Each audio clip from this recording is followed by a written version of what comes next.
Ketidakcocokannya terlihat banget dari banyaknya hal-hal yang terjadi di dalam rumah tangga mereka yang tidak kelihatan sama publik.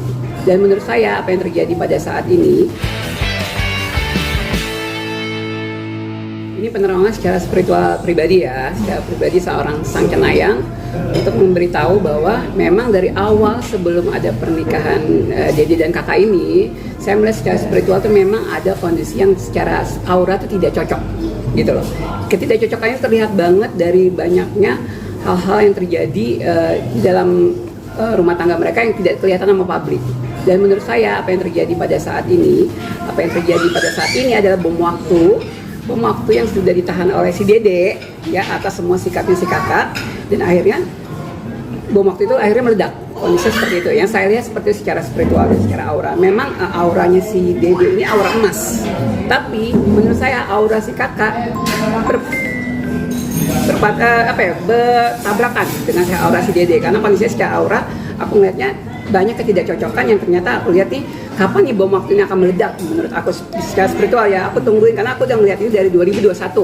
Ada juga pembahasan aku di TikTok itu 2021 tentang sebelum menikahnya si kakak sama si Dede ini, ada yang aku bahas tentang si kakak di 2021, dan ternyata bom waktu itu terjadi di 2022 ini gitu, kondisi yang lagi heboh ini gitu. Oke, tadi kan aura Dede aura emas ya. Lalu aura si kakak ini apa sih sehingga dia berbenturan dan tidak cocok? Karena aura si kakak ini menurut aku auranya itu masih belum bersinar. Menurut aku dia bersinar karena dia bersama si Dede gitu loh. Bersama si Dede auranya emas, makanya dia bersinar. Tapi kalau misalnya aku lihat si kakak ini lebih ke ada tembok besar yang menghalangi antara dia dan Dede. Walaupun memang sudah ada status pernikahan, tapi menurut aku secara spiritual dan ramalan ini tidak akan lama gitu loh, dan ini tidak akan cocok menurut penglihatan sang cenayang. Aku pribadi seperti itu. Oke, tapi kalau sesuai cenayangannya atau kalangannya itu si kakak ini sendiri bukan tipenya Dede kan? Atau Dede bukan tipenya kakak?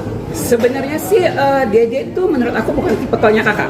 Menurut spiritual aku, mungkin Dede nggak mungkin ngomong seperti itu ya, karena sudah terjadi pernikahan, kondisinya seperti itu. Tapi secara pribadi aku meyakinkan secara spiritual sepertinya Dede ini bukan tipe si kakak ini, si Dede ini bukan tipe si kakak, kondisinya seperti itu. Tapi kalau misalnya si Dede suka sama kakak itu sepertinya iya, kondisinya seperti itu. Memang sepertinya ada rasa suka di situ. Cuman kalau misalnya si kakak ini merasa Dede ini tipikalnya dia, kayaknya enggak. Menurut aku secara spiritual aku lihat tidak, dari pertama kali aku lihat mereka pacaran dan heboh-hebohnya mereka pacaran, aku lihat tidak ada ketertarikan dari insting aku, dari lihat dari matanya si kakak ke Dede, nggak ada menyatunya seperti itu. Oke, tapi tadi kan disebut ada tembok ya di si kakak itu sendiri. Temboknya ini sendiri dalam konteks apakah ada orang lain yang maksudnya dalam kehidupan si kakak? Menurut penglihatan aku ada orang lain. Aku juga melihat ada beberapa paranormal atau spiritual, termasuk almarhum Bayu juga mengatakan hal tersebut gitu loh. Dan aku juga memprediksi itu, cuma belum sempat terblow up sama media pada saat itu, kondisinya seperti itu. Tapi aku melihat si tembok yang aku maksud di sini adalah ya ini bom waktu yang sedang meledak ini, dan menurut aku bukan hanya ini akan ketahuan, tapi akan ada lagi beberapa yang akan ketahuan dan akan muncul ke permukaan seperti itu menurut penglihatan aku. Artinya kalau misalkan ini dipaksakan segala macam gitu, akan ada masalah yang lebih besar di kemudian hari atau? Sepertinya akan berujung, menurut aku pribadi akan berujung dampak yang lebih besar lagi bom waktunya, yaitu dampaknya adalah menurut penglihatan aku perpisahan. Sepertinya akan terjadi perpisahan di antara kakak dan Dede menurut aku. Dan timingnya menurut aku dimulai dari yang lagi heboh saat ini gitu. Kondisi ini sudah dimulai, bom waktunya sudah meledak, dan akhirnya akan ada lagi bom waktu lain yang akhirnya membuat si Dede ini saya yakin bahwa kondisinya memang sudah tidak bisa cocok lagi secara chemistry seperti itu. Dan menurut penglihatan aku ya perpisahan sepertinya. Oke, berdasarkan penerawangan dari kejadian yang ini, perpisahan itu akan terjadi berapa lama? Akankah minggu-minggu ini atau? Sepertinya berjalannya kasus ini akan panjang. Sepertinya karena aku tahu banget auranya seorang Dede ini aura pemaaf sebenarnya. Dia seperti ini dengan kasus yang lagi heboh ini, menurut aku itu dikarenakan memang sudah di ambang batas kesabaran seorang Dede gitu, oleh karena perlakuan si kakak seperti itu. Jadi aku melihatnya kayaknya untuk tahun ini akan ada perpisahan besar, berita besar yang akan terjadi menurut spiritual aku pribadi seperti itu.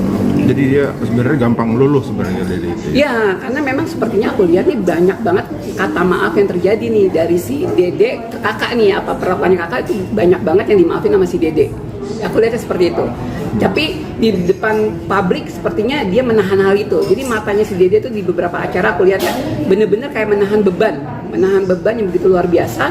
Yang akhirnya ternyata aku tunggu nih, bom waktunya kapan nih? Ini akan terbukti bom waktunya kapan nih? Ternyata dia sendiri yang bukan dari orang lain atau informan dari orang lain, tapi di pribadi Dede sendiri yang membuktikan bahwa memang bom waktu itu akan meledak dan akhirnya terjadi seperti itu. Tahun 2001 lalu, Ya. Sam Senayang pernah ngomong di TikTok ya, sempat viral bahwa ini akan ada satu nama yang akan mengganggu rumah tangga. Itu sempat ada komentar dari negatif dari netizen kan? Sebenarnya ya benar, aku ingat. Oke, thank you pertanyaannya. 2021 itu sebenarnya iya, aku sempat mengomentari kedekatan si kakak dengan seseorang lah gitu loh, seseorang yang nggak perlu aku sebutin namanya siapa gitu loh. Dan aku melihat itu secara intens, menurut aku memang ada kedekatan itu, kedekatan tersebut itu seperti itu. Tapi memang di situ kan pada saat itu mereka mau nikah ya, jadi sama kakak ya, jadinya netizen tuh banyak banget yang membuli.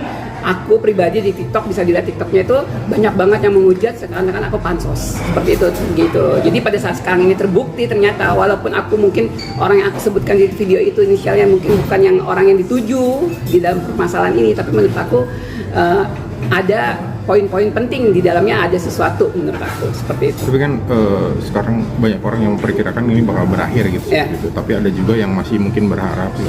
Nah, harapan itu seberapa besar atau seberapa kecil mungkin kemungkinan? Menurut aku 60-40. 60 ada perpisahan, 40 adalah damai, oleh karena mungkin mikirnya bahwa ada anak kecil di situ gitu kondisinya. Tapi aku melihat di sini 60 sepertinya sudah menjadi tingkatan lebih tinggi, karena aku seperti aku bilang tadi, perpisahan itu terjadi karena si Dede ini tipe kalau orang yang pemaaf menurut secara spiritual aku. Jadi pada saat aku lihat orang pemaaf kalau udah terlalu tersakiti biasanya akan meledaknya luar biasa gitu loh. Dia tidak akan main-main lagi dengan keadaan seperti itu. Tahu sendiri kan ya Dede seperti apa gitu. Teman-teman wartawan kan bisa tahu itu gitu.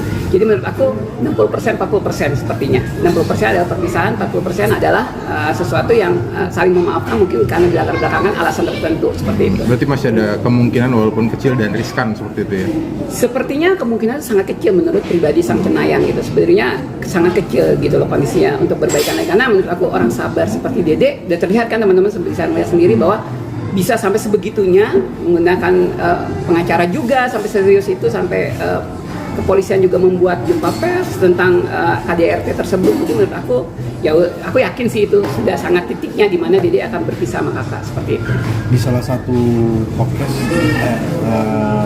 talkshow si Dede mungkin pernah ngomong bahwa dia tidak masalah jika ada perselingkuhan atau gimana. Itu Pandangan aku itu hanyalah sesuatu yang belum terbukti aja gitu. Jadi dia seakan-akan itu mungkin kata orang, dia belum membuktikan ada terjadi seperti itu, makanya dia bisa berani mempercayai diri dia bahwa apa yang dia ungkapkan itu ada sesuatu yang akan bisa dia maafkan gitu walaupun terjadinya hal perselingkuhan itu. Tapi menurut aku mulut sama dia, hatinya dia itu berbeda banget menurut aku. Di setiap acara podcast apapun menurut aku mulut dan hatinya dia berbeda. Dan kalian bisa lihat ada beberapa podcast dia menangis di situ, terus-terusan menangis gitu loh. Jadi aku menurut aku itu adalah menangis beneran, menangis di mana dia memang merasakan sakit hati yang dia simpen selama ini seperti itu.